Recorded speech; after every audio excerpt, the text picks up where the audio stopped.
Qazax-Tavuş sərhəddində əvvəllər Ermənistan ordusunun dayandığı və yeni il adlandırdıqları post artıq Azərbaycan ordusunun nəzarətindədir.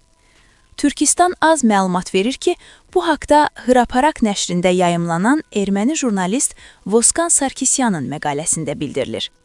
Sarkisyan yazır ki, 2022-ci ildə Noyan-Beryan sərhəd zonasında müqavilə əsasında xidmət edən əskərlərdən biri ona yeni il postundan foto göndərib. Fotoda postun acınacaqlı vəziyyəti aydın görünürdü. Post lazımi səviyyədə təchiz olunmamışdı.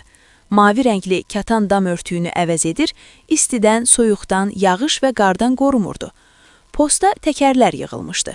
Beton döşmə yaxud istehkam işləri aparılmamışdı. O vaxt bu məlumat hərbi sirr olduğu üçün heç bir nəşr bunu dərc etmək istəmədi.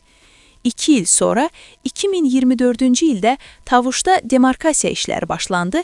Nəticədə İcevan icmasının Kirans kəndindəki körpü, 15 hektara yaxın ərazi, dövlətlərarası magistral yolun bir hissəsi və Kirans-Bağanis hissəsində 30 il ərzində möhkəmləndirilmiş mövqelər Azərbaycana təhvil verildi.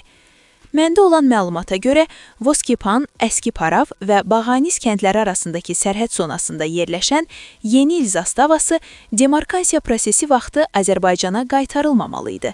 Ermənistanın hərbi komandanlığı isə həmin zastavada xidmət edən sərhədçilərə ərzaq çatdırılmasının çətin olduğunu əsas gətirərək postu Azərbaycana təhvil verib.